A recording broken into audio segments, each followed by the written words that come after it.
Hi, this is Fred Everything.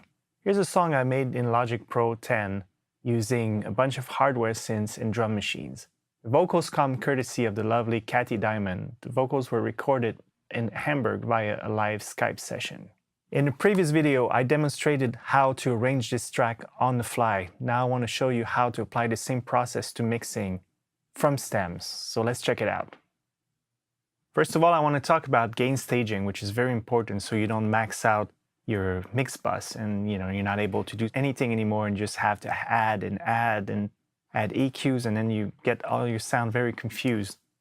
So in this particular project, and in pretty much every project I do now, as you can see, I've got a gain plugin on every channel.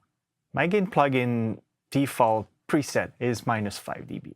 The only reason I do that is just it's a number that helps me keep everything more or less in -18 dB FS. And -18 dB FS would be 0 dB VU as you would use on a console. It helps me get the most out of my plugins because most of them are designed to receive a -18 dB FS signal. This is just a trick I use to keep my levels healthy so I don't clip my master bus. Let's take a quick listen to the track in context.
So as you can hear, some of those tracks already have effects in EQ already in there. The reason why is because these are stems from the original mix, stems that I send out to Remixer after.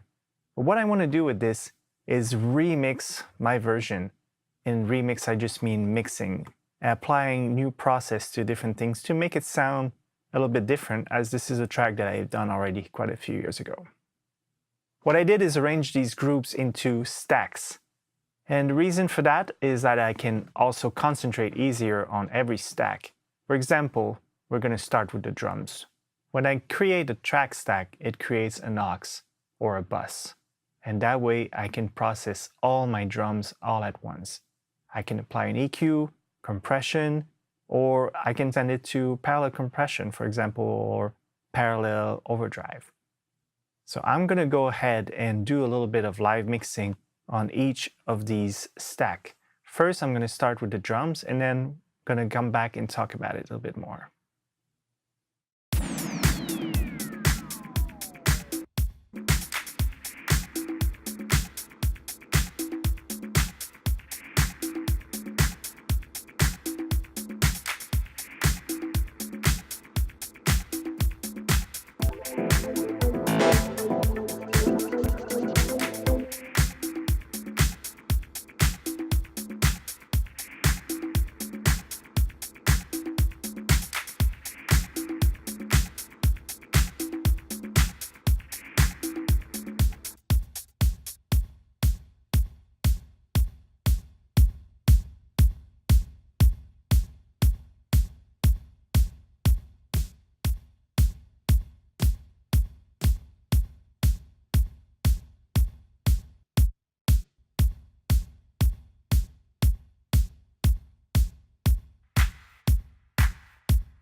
The reason why I didn't stop after every drum is that I wanted to show you how to make something more on the fly like I did previously with the arranging on the fly.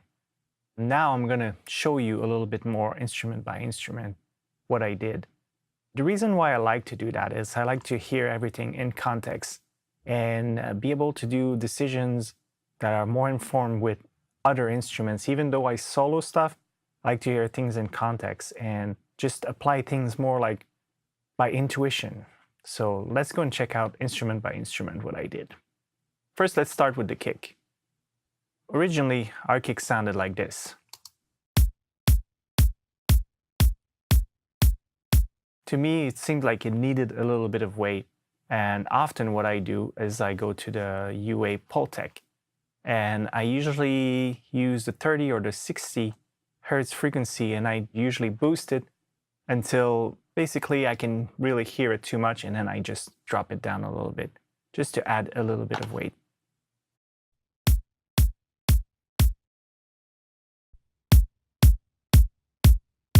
So this is something you're going to hear more on bigger sound system, maybe not so much on your laptop speakers.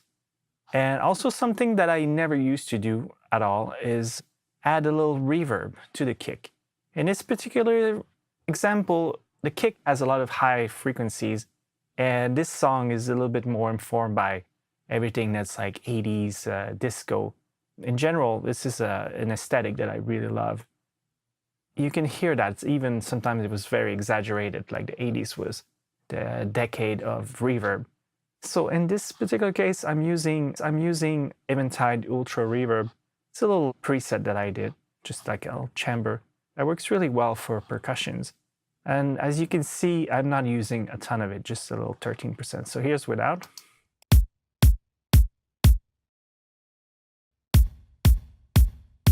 Again, you gotta hear it in the context of the rest of the track. So it's not gonna be so noticeable, but it's gonna give it a little bit of space. Let's hear it in context with and without the processing.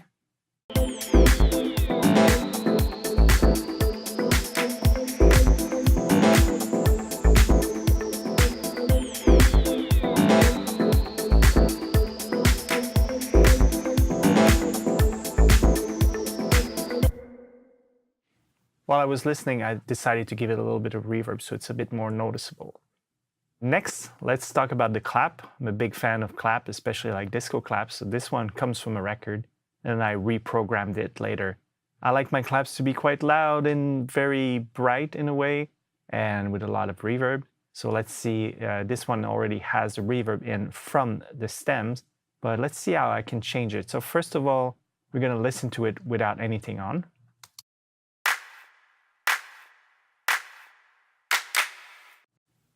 And what I did here is I took a Logic channel EQ and I just removed some of the lower frequency, which probably wasn't there. And I don't do that all the time, but I did that just in case, just to remove a little bit of mud.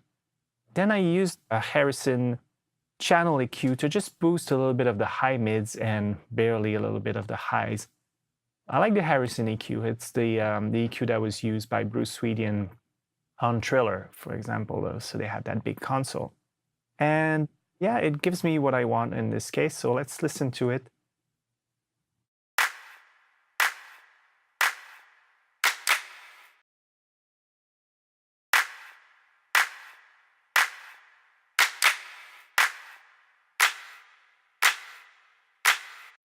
So as you can see, like you have to be careful with this kind of EQs because they're really great, but they can add a lot by just little movements. So you have to be really careful and just dial it in how you want to hear it.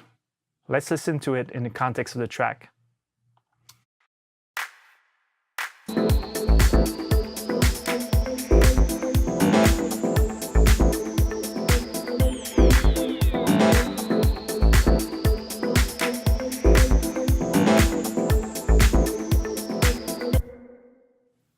Now let's move on to the snare.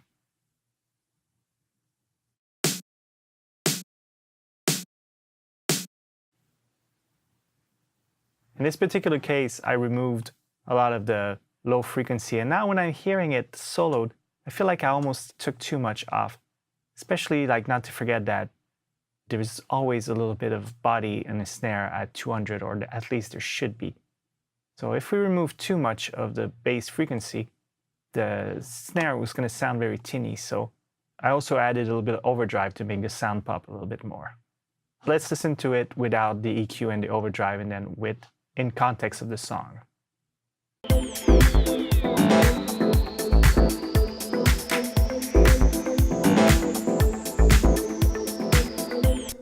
As you can see, especially when I added the overdrive, you hear more of the snare come out in the mix.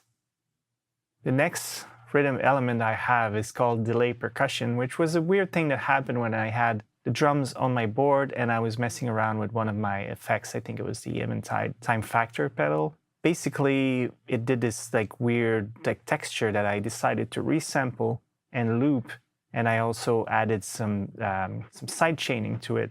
But that's all done in the stems. Now let's listen to it. I just added one process to it, but let's listen to it without the process.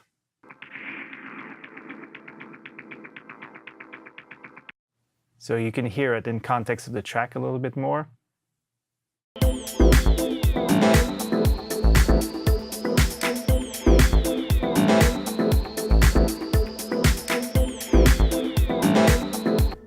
It's really hard to hear it, but you can feel it. And when you remove it, all of a sudden something is missing. So it's just another little texture that I think is good. It wasn't there on my first draft of the track.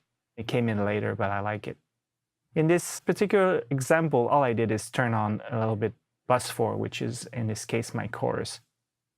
While mixing live, I just also rolled off the bass and the highs of that chorus because I don't need that information after the chorus, as there's so much going on already in the track.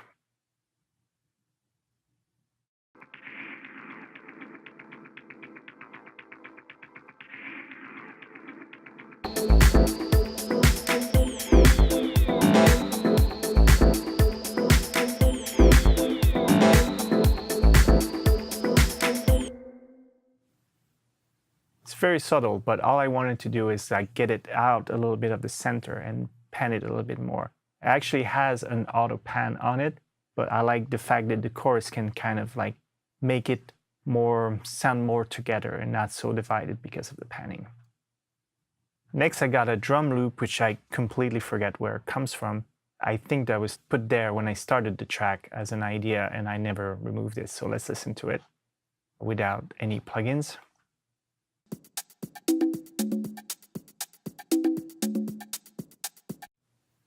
May have come from one of my drum machines, or if it's a loop, I don't even remember. But here on this particular example, I decided to just add a little bit of the room reverb that I have on my Bus 2 with using just a stock plugin from Logic, just a small room. So let's listen to it.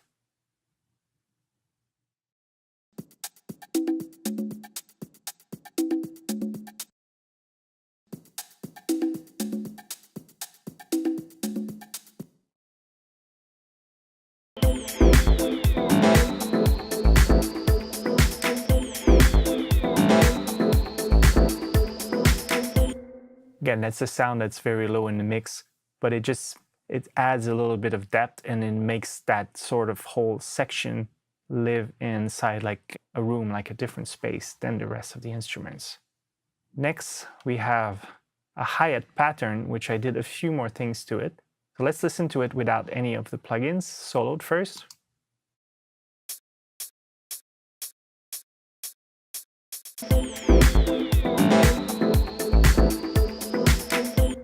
So on this particular hi-hat pattern, first of all, I wanted to add a little bit more high frequencies. So I could have used the Harrison again. For this one, I just went with an EVQ. I found it very similar. This one is even more fragile. You just got to move it just a little bit.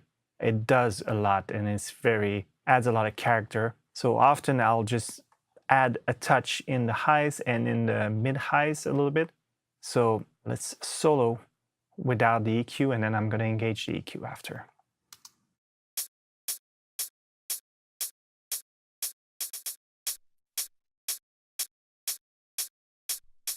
So it just adds a touch of air to an already good sounding hi-hat.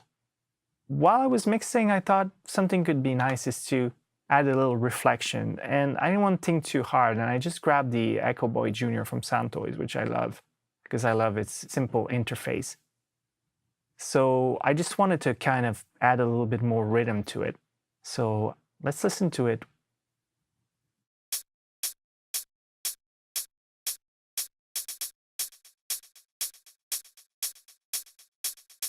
Now let's hear it in context of the track.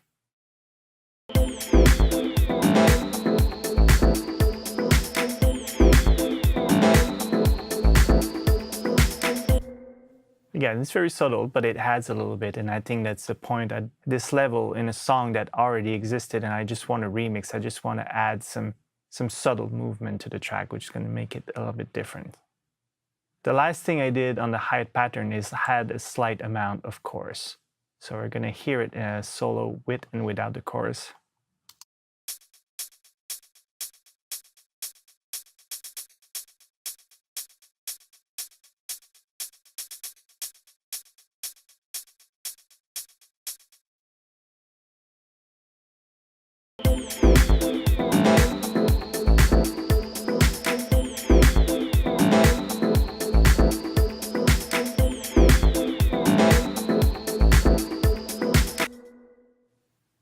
All these changes are very subtle, but they will add to the overall sound that I want to get at the end of the mix. The next element is the sort of disco tom fill that I have there.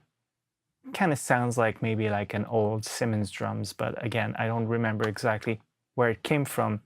With that, I always like to go to a DBX 160. I use the UA one because it just adds a little bit more punch and attack. I could have also used a Transient Designer. Of course, a Transient Designer is not a compressor, but the DBX kind of does this job. It's very, very simple. And just adding a little compression and going through the threshold, you get that sort of attack that you would get from a Transient Designer by adjusting the attack. And that's what we want in this specific case. So let's listen to it soloed first without any effects. It's nice, but they're missing some punch. So let's see what we can do with the DBX, and we can adjust it as well while we're listening to it solo.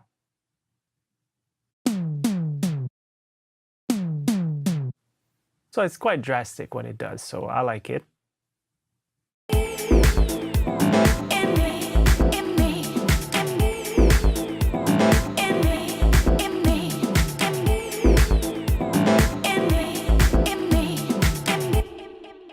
So as you can see, it adds a lot of attack. I can then, play with my levels a little bit more because it's very contained now.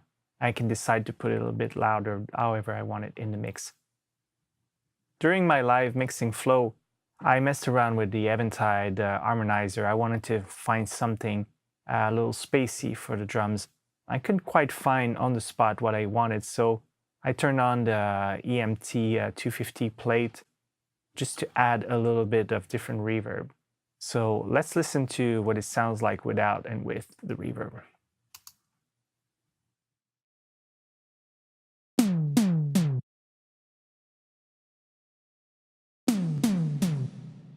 Yeah, I like what it does. Let's listen to it in context of the song.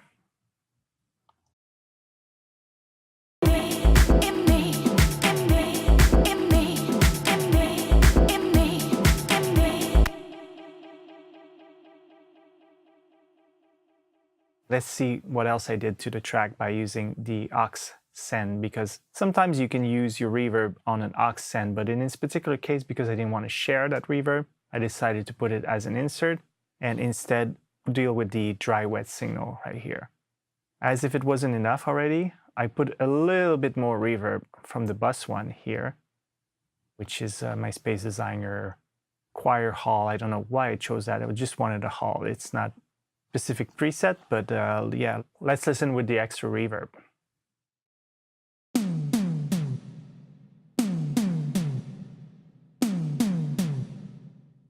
And within the context of the track,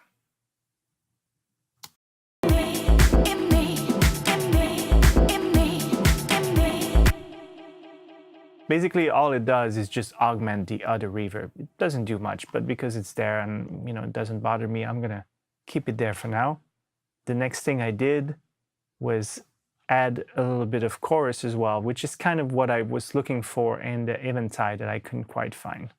So now let's listen to it.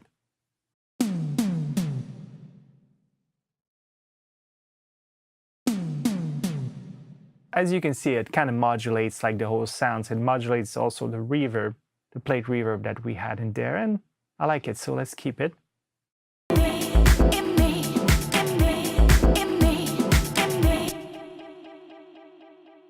And the last thing I did on this was just add a little bit of that Bus 8 overdrive that I've been sharing with other instruments here. It's just a stock Logic overdrive in this case.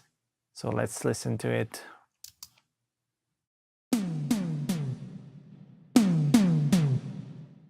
So all it does is just add some body to the tom, which was sounding a little tinny for me. Let's listen to it in context of the track first without and then with.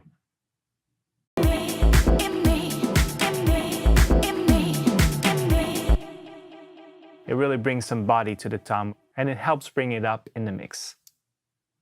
The last element on our drum bus is a noise effect, and this one I didn't touch it purposely because I like how it sounded as a stem. I probably put reverb on it and treated it before. So anyway, so let's listen to it.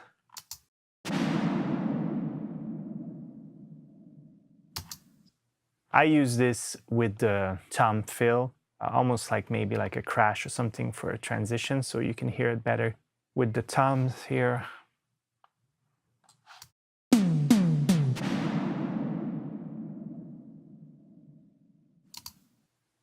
While I'm here, what I could do is I could pan it a little bit to the right. So I'm going to come here in the panning, and Logic Pro 10 has a new feature which is much welcome. Before, your stereo was just a balance, but now you can use it as a stereo pan, which is much nicer. Because the way it worked with the balance is that your level was kind of lowering as you were panning it to the left or to the right. And now it doesn't affect the level. So let's just do a little bit of panning this way.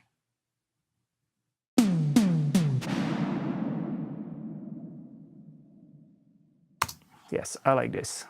One thing I like to do with my production is stay away from the usual, crashes or swooshes or big white noise. So I try to find other things, that can do the same, that has the same effect, but it would be a different sound. So I will use some percussion with reverb, for example. It could be something from a mini Moog, like just a noise percussion that I'm creating. I think it's important to find different ways and not just rely, for example, on sample libraries, and that way you can really have a unique sound. Now let's move on to the drum bus.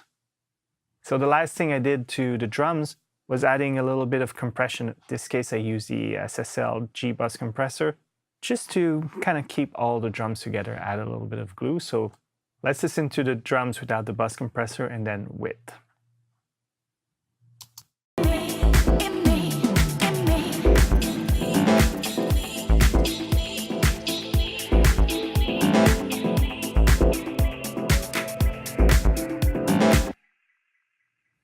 As you can see, the needle is barely moving. My settings is very simple. I'm using a slower attack because I don't want to mess with the transient, and kind of a middle release. I could put it faster. You have to play with it and see how it feels. For me, in this case, I just wanted to just have a little glue, add a little glue to the mix, which this compressor is very good at. And I didn't want to mess with it too much. Like the sound, it sounds good already, and I didn't want to crush it. So just want to hold them together. Now I'm going to go ahead and do the same thing that I did with the drum with the keys.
Now that I'm done mixing the keys on the flow, let's see what I've done. Since a lot of these tracks have been already processed, I haven't touched all of them. So for example, this muted guitar here that you hear. I'm perfectly happy how it sounds. Same thing with this bass here.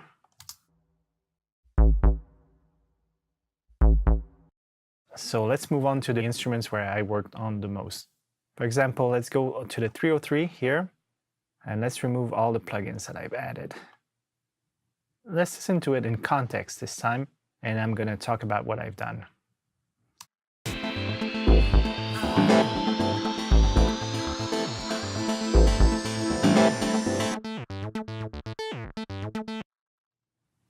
In this particular case, I didn't want the 303 to conflict with the bass that we already have, so I went ahead and removed a little bit of bass here.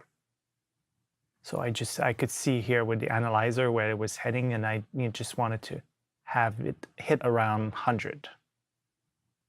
Here's the bass with the 303 without the low cut and with the low cut.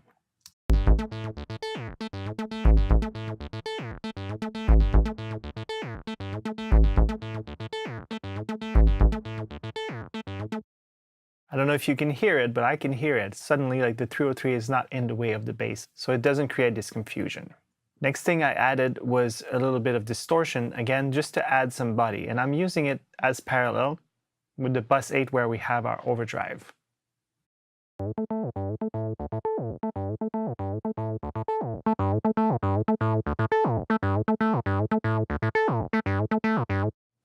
I like how that sounds. And then to add furthermore body, add a little bit of room reverb in my bus 2. So let's listen to it.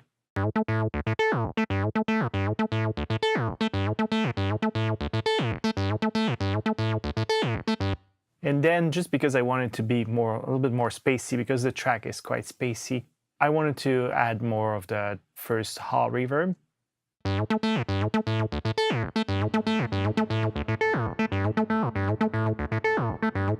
And now in context of the track, I'm going to remove all the plugins and add them one by one.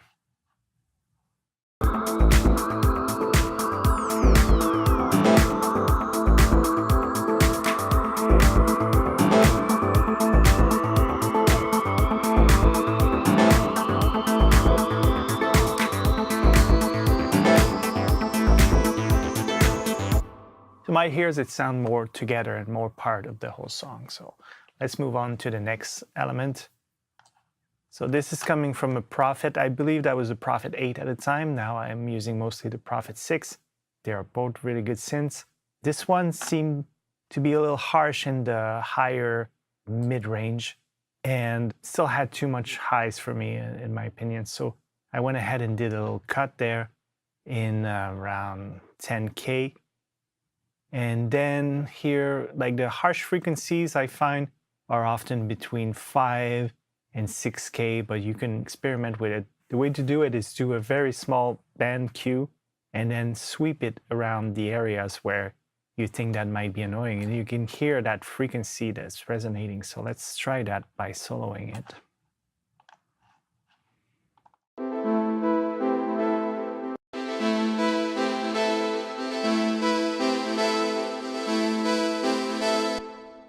So you can hear it more when the filter's open. You can hear it whistle, and when you can hear that, often that's like a frequency that can be dangerous or, unpleasant to your ear. So I just went ahead and did a cut here, and I'm going to do a with and without. And just here I wanted to remove a little bit of the mids, just a little bit of mud, but it's very subtle. So let's listen with and without the EQ fix.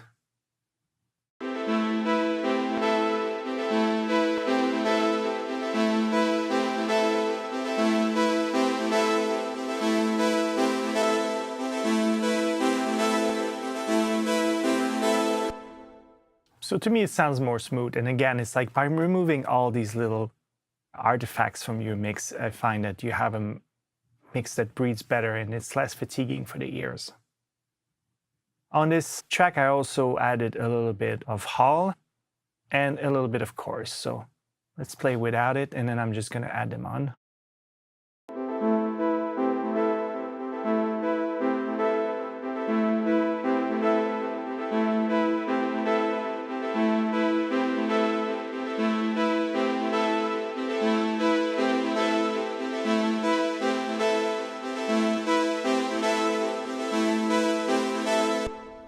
I like what it does. It sounded really good already, but that's why it's so nice to be able to work with stems sometimes, is you already have something that sounds good, but you can really augment it with just little details like that. Now it sounds more together and more spreaded.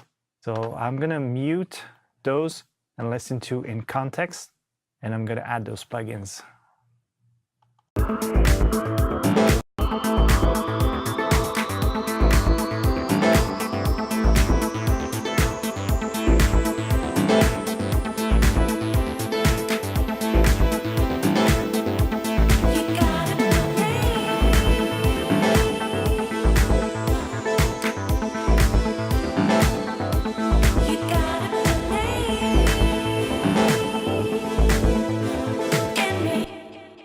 I don't know if you can hear that, but for me, it comes up a little bit more in the mix as well. It makes it a little bit more proud and there. And also because I added a little chorus, it stays out of the middle. Even if there was already that sort of auto panning in there, the chorus kind of holds that sort of division in the stereo field. On this next element, the little bleepy melody that I have, I just decided to apply a little bit EQ to remove some frequencies and to enhance a little bit in the mid-highs. Here's without the EQ and with the EQ soloed.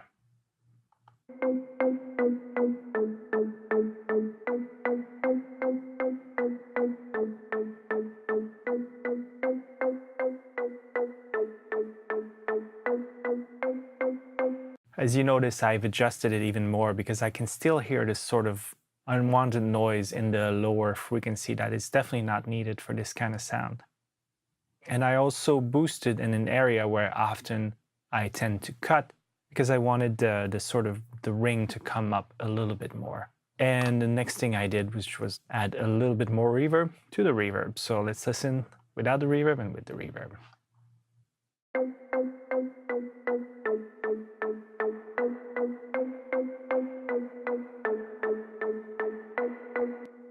Now in the context of the whole track, I'm going to remove first the EQ and then the reverb.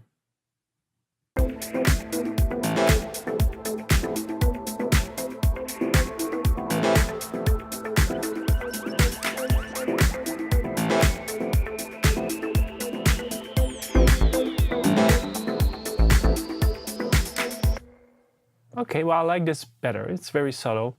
As you can see, I tried to see if I can add a little bit of overdrive, but I didn't think it was needed. I raised the level a little bit because of the EQ, the level has gone down a little bit. I like the reverb, I like what it adds. It's not too overpowering, so we're gonna keep it like that. On this particular stem, the clavinet, which is not really a clavinet, is one of my synths. It's Oberheim Matrix 1000. So let's listen to this sound. All I did is add a little room reverb, but let's just listen to it first.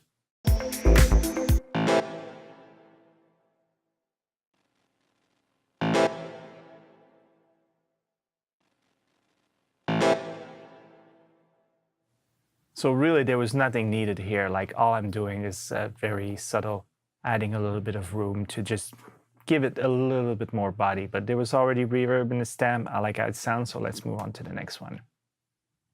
The deep chords here is just a nice little sequence.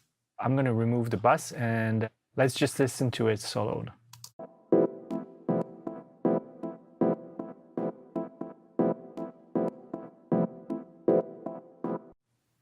Don't mind the clicking noise, they're part of the stem. I don't hear them in the mix. If I had access to the original file, maybe I could fix it, but now we're not going to worry about that. In the EQ, what I did is I just tried to remove a little bit of mud in the 200, between 200 and 500, so 350.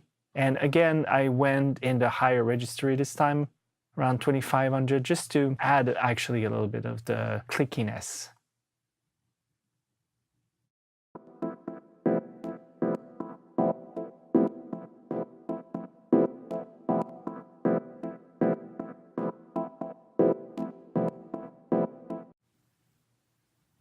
All I did as well was add a little bit of chorus because I like what it did to the other sound in the track. It just kind of widened things a little bit, puts a little shine on something like that. Even if there's a reverb, there's like, it can sound a little bit dry. So let's listen without, and I'm gonna bring up the chorus slowly.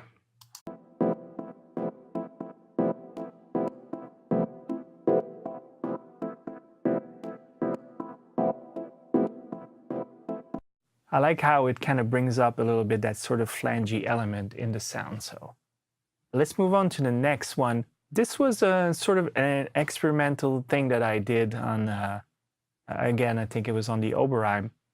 I use this function called capture recording in Logic, which is really nice, where like it's basically you're playing something MIDI and you didn't record, and you hit capture recording, and all of a sudden, you know, everything you played is back there. So it could be pretty strange sometimes, but it could be useful. So in the original track, I used it. In this particular version, I decided to go and not use it because I didn't think it was doing much to this new arrangement. So after, you know, playing a little bit with the chorus and things like that, I just decided to mute it. Now what we can do as well, as I showed you before, we can hide this track to remove it from our arrangement. So let's do that by pressing H and repressing H, and all of a sudden it's disappeared. But if I want it again, it's in the back, so I can use it again. So I really like that function. Next thing we have, I'm going to remove the plugins here. It's kind of like the B part of the track at the end, the little progressions.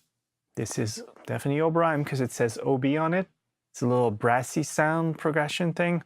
Let's listen to it.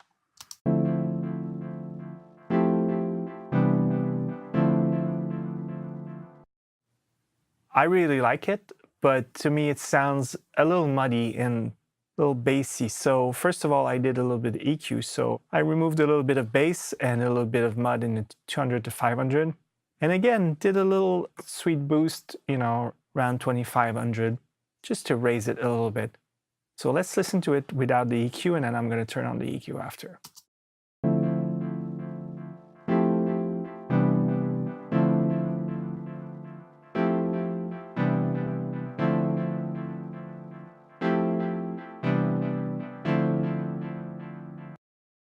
Let's listen to it in context of the track.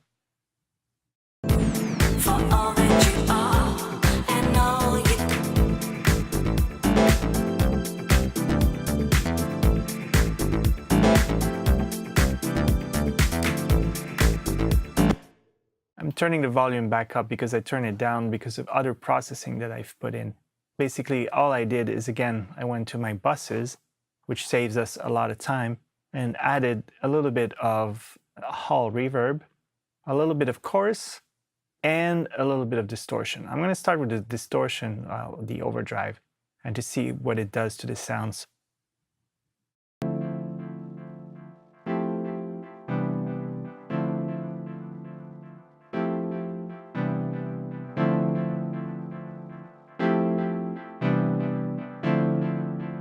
So of course the overdrive adds a little bit of volume, but it does more than that. It has certain harmonics in the high frequencies and in the whole spectrum, really. So I like it. It makes it a little bit bigger.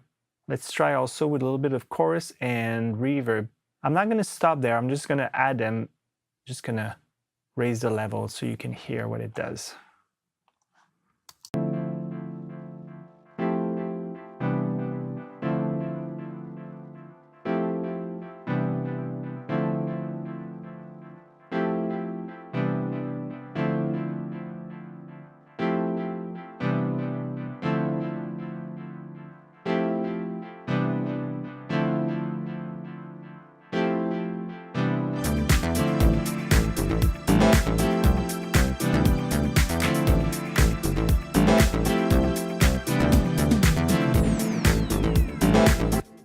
Again, to my ear, like all the processing that I did on this helped bring that sound back in the mix. Felt like it was a little bit hidden and it needed to be heard more.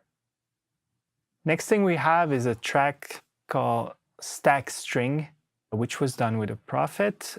And let's listen to it. I'm going to remove the plugins, which is very simple what I did on this one.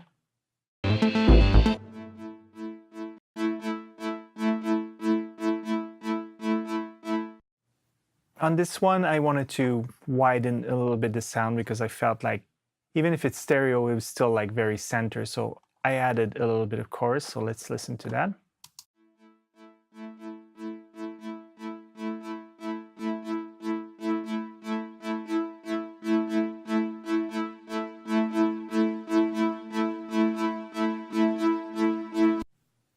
Here in the EQ section, as you can see, I'm trying to get the sound to cut a little bit through the mix, so I'm adding in those frequencies that I often cut in. And I removed a little bit of the mud in the between 200 and 500. So let's listen without and with, and then I'm going to turn on the rest of the track as well, so you can hear how it sounds in context.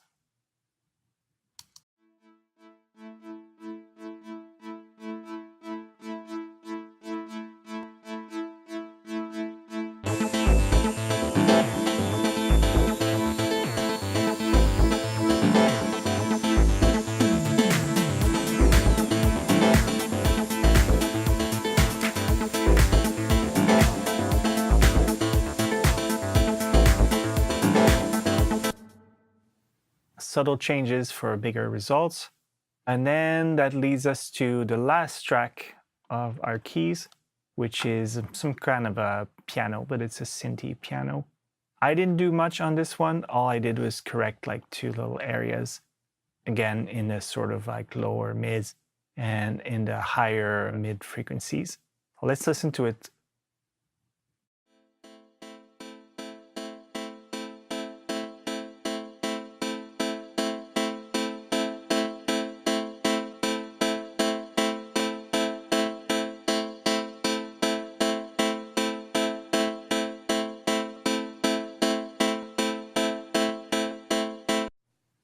As you can probably hear, it got rid of that little sort of ringing tone in the higher mid frequencies. So that's about all I did with the keys. I didn't do as much as I did with the drums because I felt like they were sounding already very good.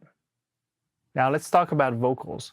Unfortunately, I don't have the original session with me. All I have is what you're seeing on the screen right here. This was probably 6, 7, or maybe 8 tracks put together. A lot of work has gone through this. I stemmed it for the remixers when it was released. It saves us a lot of time too when you want to mix. So all the work had already been done, but I think I can just do a little bit of enhancement for the sake of this video and of this different arrangement.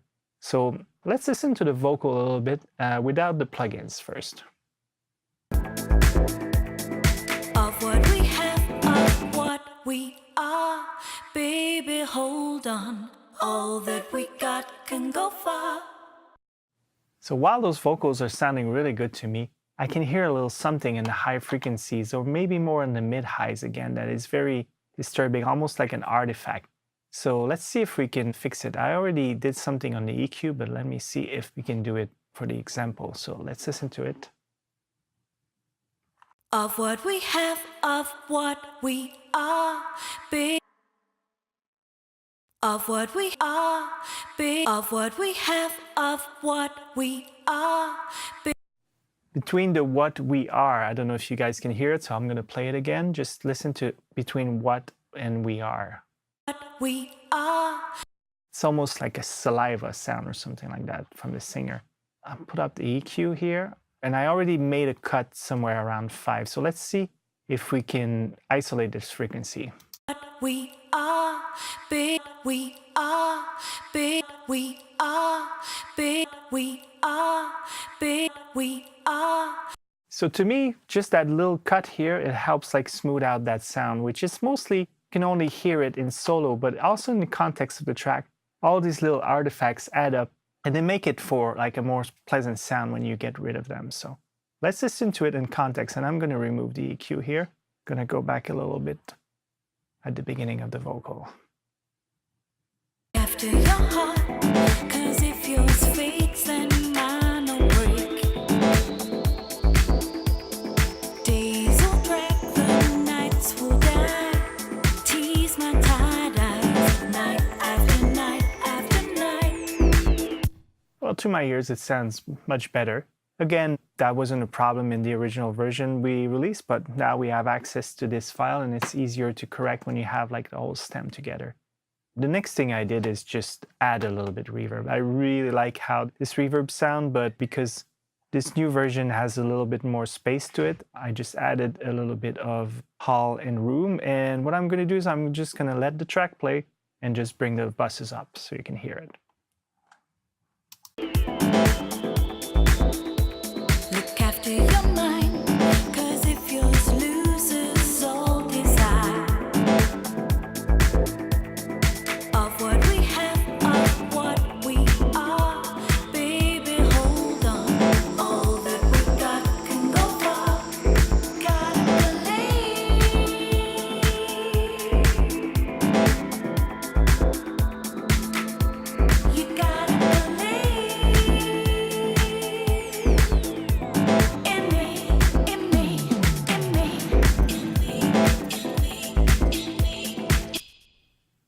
That's it for the vocals. As you can see, there wasn't too much to do to it, but I'm glad I just did that little correction and added a little bit more space to the already spacey vocal. The last track stack we have here is the effects stack. I like to use a lot of ambient stuff in my music. Even a lot of my music starts often without a beat, very ambient. In this particular example, I don't think there's much that I want to do, but let's listen to the track, and see if within the flow if I can hear something. If not, I won't touch anything, but at least I'll make you hear the different elements of the track.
So there we have it, just very small changes here on this track, also done with an Oberheim. I could feel when the filter opens up a little bit, there's a little harshness that I went and identified around 3K here. As you can see, I was using the same trick about, sweeping and then removing the frequency that was a little whistling. Also, on this little effects, I also removed a little bit harshness. And the high mids added a little bit of reverb, a little bit of delay. On this one, I can show you a little bit how it sounded without and with the effects. I'm going to solo it and mute all the process.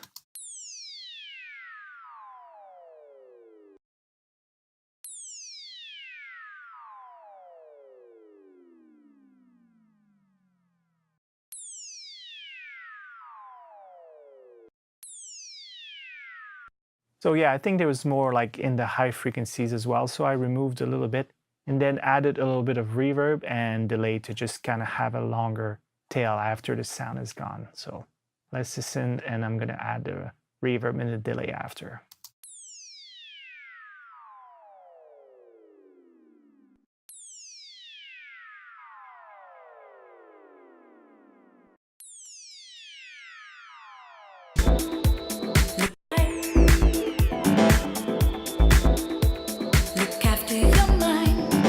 So I really like what it does. It adds a little bit more of a subtle kind of dub feel using the tape echo with a pretty high feedback.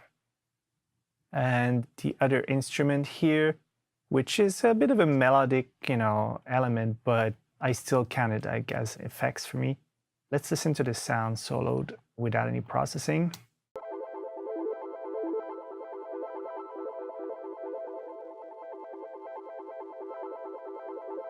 Again, I like how it sounds, and it has a little bit of panning. Just going to add a little bit of chorus, and I'm going to play with and without the chorus and in context of the track as well.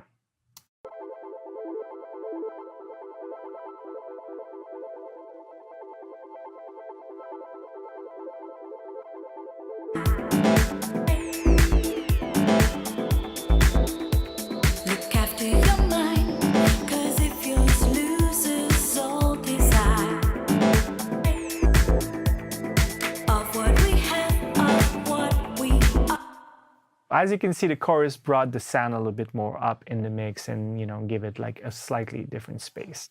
So that's about it for my effect stacks. Now let's listen to the mix, in context with everything that I've done so far and readjust some levels, see if I can get a better sounding mix before I apply anything to the master bus.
Well, I'm fairly happy with the balance in the mix of what I just did. I think, you can spend very long time on the mix and I could go back and do a lot of revisions, but for the sake of this example, I'm happy where the mix is and we're ready to move on to the mix bus. A question that a lot of people have is, what do you put on your mix bus? There's all kinds of different school of thoughts about that. I personally don't really do anything. I don't mix with a limiter on. But if I have to send my tracks to a label, if I have to play it out, to check it out or send it to a friend, I'll do a small mastering job. My mastering chain is very simple, and I've learned from attending different mastering sessions for some of my records. So I'm going to just show you a little bit what I do here. First on the chain, I have a Fairchild, which is a tube compressor. There was a mastering engineer that I worked with that was using a copy of a Fairchild, but a hardware unit, and his needle wasn't even moving, but he was using just for the circuitry. And I thought it was very interesting. Let's listen to what the Fairchild does to a master bus. All that you are and all you do, I give you my all to you. For all that I am is all from you. Believe, believe, believe. Of course, you can hear that the gain is not matched, and that's not what we want in this example, because we want to raise the level little by little so the limiter doesn't have to do all the heavy lifting.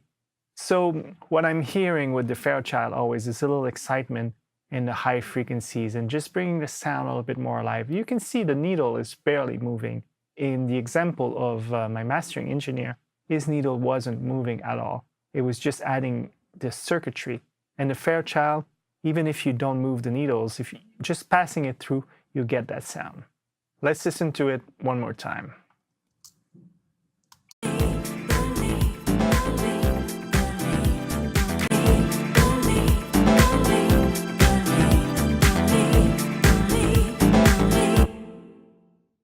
The second plugin on my chain is the Precision Bus Compressor. I really like the Precision series of Universal Audio. I bought them all at the same time and I watched a tutorial on it, and I really liked what they were saying, basically putting a bus compressor before the limiter, just hitting it at about 2 dBs reduction and then pushing it back the output to like 2-3 dB. And one thing that's very interesting with this bus compressor, as you can see here, there's a filter. And the filter means that you can allow, certain frequency to not trigger the compressor. So in this case, I usually put it at around 200, 250. I want to prevent the kick and the bass from triggering the compressor so I can have a really nice bass signal left. And then the threshold, you just hit it until you have about 2 dBs of reduction. So we're going to listen to a little bit of it. Let me just start by playing without, and I'm just going to activate it after.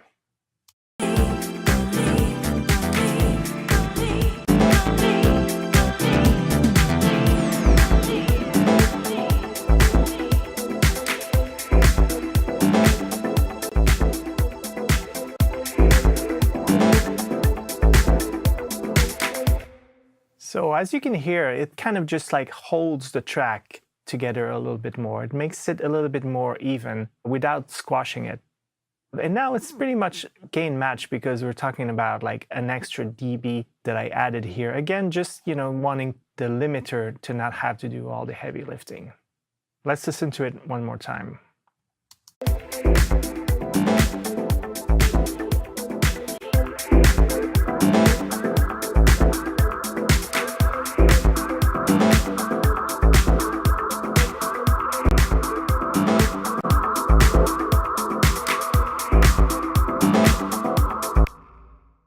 Now for the final plugin in my unofficial mastering chain is the Precision Limiter. I like other limiters. I like the FabFilter limiter. This one, I just happen to have it and I really like it. With a limiter, I always try not to squash it too much. So I try to go to about a maximum of 4 to 5 dBs of reduction. Let's hear it. Obviously, now you're going to hear a big change in volume.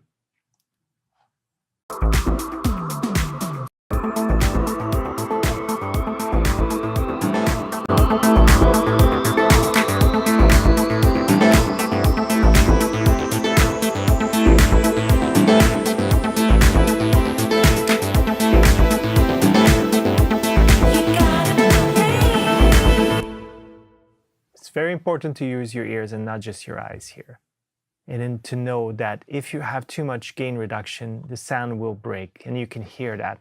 What I do is that I monitor everything using a multimeter inside Logic. And what I'm looking for is not the peak, but the RMS. A lot of people have different ways of doing things.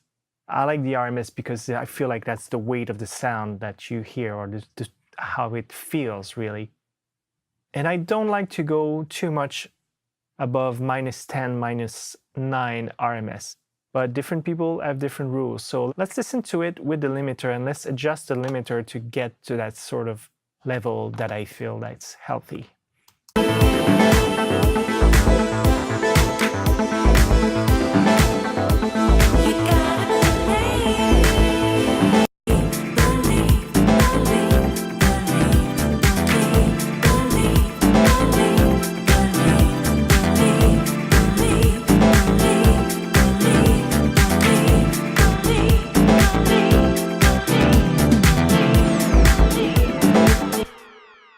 Well, I'm happy with that. As you can see, I was really close to the result that I wanted. And now I know that if I play this in a club, it will match about the level of another commercial track. This is just an example of how I mix live in the flow. I hope this will help you get to the finish line with your projects. I'm going to leave you with my track Believe featuring Katy Diamond, and hope to see you next time.